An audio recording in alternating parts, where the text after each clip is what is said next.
ফেরাউন মুসা আলাইহিস সালামের দাওয়াত গ্রহণ করলেন না, বরং মুসা আলাইহিস সালামকে জাদুকর বলে তিরস্কার করলো। তাই আল্লাহর পক্ষ থেকে ফেরাউন ও তার কওমের উপর নেমে এলো ভয়ানক এক গজব। নীল নদীর দেশ মিশরে এক ফোঁটা বৃষ্টিও নামলো না, ফসল শুকিয়ে গেল, জমি অনুর্বর হয়ে গেল, পানি কমে গেল, পশু মারা যেতে লাগলো, মানুষ হাহাকার করে উঠল, খাবারের সংকট দেখা দিল। তখন ফেরাউন মুসাকে ডেকে পাঠালো, হে মুসা, তুমি তোমার রবের কাছে দোয়া করো যেন এ বিপদ দূর করে। আমরা অবশ্যই তোমার কথায় চলবো। কিন্তু আল্লাহ খরা কিছুদিন দূর করার পর ফেরাউন আবার প্রতারণা করলো, প্রতিশ্রুতি ভেঙে বলল, আমি এখনো বনি ইসরায়েলকে মুক্তি দেব না। সত্যের দাওয়াত নিয়ে ফেরাউনের দরবারে গেলেন জাদুকররা, ঈমান আনলো, অথচ ফেরাউন সত্য জেনেও অস্বীকার করলো। আর আল্লাহ প্রথম গজব খরা নেমে এলো মিশরে। আল্লাহর পক্ষ থেকে ফেরাউন ও তার জাতির উপর নাজিল হওয়া এক ভয়াবহ গজবের কাহিনী, তীব্র খরা। এটি শুধু প্রাকৃতিক দুর্যোগ ছিল না, বরং এটি ছিল এক মহা শিক্ষা, এক মহা সতর্কতা। কারণ আল্লাহর নবী হযরত মুসা আলাইহিস সালামের অস্বীকার করে ফেরাউন তার অহংকারে অটল ছিল। মুসা আলাইহিস সালাম বারবার ফেরাউনকে বলছিল, আল্লাহর ইবাদত করো, বনি ইসরায়েলকে মুক্তি দাও। কিন্তু ফেরাউন বলল, আমি মিশরের রব, আমার অনুমতি ছাড়া কারো সাহস নেই এমন জালিম শাসক, যার প্রাসাদের বিলাসিতা, নদী ও খাল বিল থেকে অফুরন্ত পানি, চারপাশে উর্বর জমি। কিন্তু আল্লাহর অবাধ্য হওয়ার কারণে একসময় সেই উর্বর মিশর পরিণত হলো বিরান ভূমিতে। একদিন দেখা গেল আকাশ মেঘহীন, বৃষ্টি থেমে গেছে, দিন গড়ালো, সপ্তাহের পর সপ্তাহ গড়ালো, মাসের পর মাস, এক ফোঁটা পানিও ঝরল না। মিশরের নীল নদের পানি ধীরে ধীরে কমতে শুরু করলো, ফসল শুকিয়ে গেল, গম ও যব নষ্ট হতে শুরু করলো, মাঠ ঘাটে ফাটল ধরলো, পশু পাখি মারা যাচ্ছিল। তখন বনি ইসরায়েলের সবাই নবী মুসা আলাইহিস সালামের কাছে এসে বলল, হে মুসা, আল্লাহর রাসূল, আমাদের জন্য প্রভুর দরবারে দোয়া করুন যেন বৃষ্টি দান করেন। মুসা আলাইহিস সালাম তাদের নিয়ে এক বিরাট সমতল ভূমিতে পাহাড়ের পাদদেশে জড়ো হলেন। হাজারো মানুষ সেখানে সমবেত হলো। তারা সবাই মাথা নত করে আল্লাহর দরবারে হাত তুলে কান্নাকাটি করতে শুরু করলো।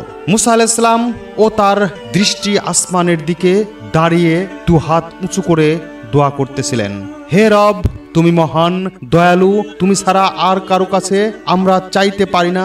আমাদের উপর মেঘ পাঠাও, আকাশ থেকে তোমার রহমতের বৃষ্টি বর্ষণ করো। কিন্তু আশ্চর্যের বিষয়, আকাশ একেবারেই শুকিয়ে গেল, এক ফোঁটা বৃষ্টিও নামলো না, বরং আরো তাপ তীব্র হলো এবং জমিন আরো শুকিয়ে গেল। মুসা আলাইহিস সালাম দোয়া চালিয়ে যেতে থাকলেন। তখন আল্লাহর পক্ষ থেকে ওহী এলো, হে মুসা, তোমার কওমের মধ্যে একজন ব্যক্তি আছে যে 40 বছর ধরে প্রকাশ্যে কঠিন গুনাহ করে চলছে। তার জন্য আমি বৃষ্টি বন্ধ করে রেখেছি। যতক্ষণ সে তোমাদের মাঝে থাকবে, যতক্ষণ আসমান থেকে রহমতের বাড়ি বর্ষণ হবে না। মুসা আলাইহিস সালাম দাঁড়িয়ে লোকদের উদ্দেশ্যে বললেন, হে বনি ইসরায়েলের লোক, তোমাদের মধ্যে বড় একজন গুনাহগার রয়েছে যে 40 বছর ধরে আল্লাহর অবাধ্য হয়ে এসেছে। আল্লাহ আদেশ হলো, যতক্ষণ পর্যন্ত সে তওবা না করে বা এই সমাবেশ ছেড়ে চলে না যায়, ততক্ষণ পর্যন্ত আমাদের জন্য বৃষ্টি মিলবে না।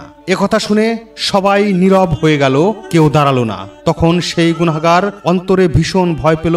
সে ভাবল, এ তো আমি, কিন্তু যদি আমি লোকদের সামনে উঠে দাঁড়াই তবে সবাই আমাকে অপমান করবে, আবার যদি চুপচাপ থাকি তবে সবাই অনাহারে মারা যাবে। তখন সে লজ্জায় চোখে অশ্রু নিয়ে মাটিতে মাথা ঠেকিয়ে কান্না করতে লাগলো, হে আল্লাহ, আমি তোমার অপরাধী বান্দা, 40 বছর পাপ করেছি।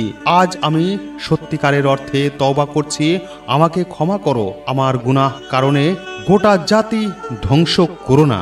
সে মানুষের ভিড়ের মধ্যেই অশ্রুসিক্ত নয়নে কেঁদে কেঁদে আল্লাহর দরবারে দোয়া করতে লাগলো, কিন্তু কাউকে জানালো না। পরম করুণাময় মালিক মহান আল্লাহ তাআলা দোয়া কবুল করলেন।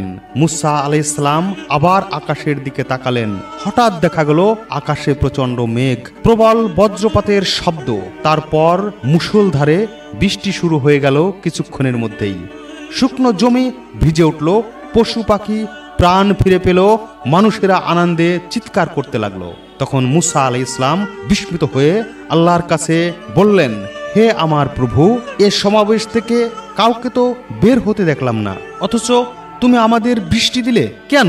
আল্লাহ তাআলা বললেন, হে মুসা, যে কারণে বৃষ্টি বন্ধ ছিল সেই আজ আমার কাছে গোপনে তওবা করেছে, তার কান্না ও অনুতাপ আমার রহমতের দরজা খুলে দিয়েছে, আমি তার গুনাহ ক্ষমা করে দিয়েছি। মুসা আলাইহিস সালাম তখন বললেন, হে আল্লাহ, আমাকে তো জানাও সেই ব্যক্তিটি কে, এত বড় তওবা করলো। আল্লাহ উত্তরে বললেন, হে মুসা, আমি যখন তার গুনাহ প্রকাশ করিনি তখন তার তওবা করার পর কিভাবে তাকে আমি প্রকাশ করব? আমি গোপন রেখেছি, কারণ আমি পর্দা দানকারী। তওবা কখনো দেরি হয় না। আল্লাহ দয়ালু, এক ব্যক্তির কান্নাও তিনি হাজার মানুষের উপর রহমত বর্ষণ করতে পারেন। আল্লাহ কাউকে হেয় বা অপমান করতে পছন্দ করেন না। ফিরআউন এর পরেও সে মুসা আলাইহিস সালামের দাওয়াত গ্রহণ করলেন না এবং তার এই মুজিজা হেসে উড়িয়ে দিল। মুসা আলাইহিস সালাম তখনও দাওয়াত চালিয়ে যেতে থাকলেন। কিছুদিন পর ফিরআউন ও তার কওমের উপর আবার প্লাবনের বিশাল এক গজব নেমে এলো। সম্মানিত শ্রোতা, আজ এ পর্যন্তই, বাকি অংশ থাকবে আগামী ভিডিওতে। আসসালামু আলাইকুম ওয়া রাহমাতুল্লাহ।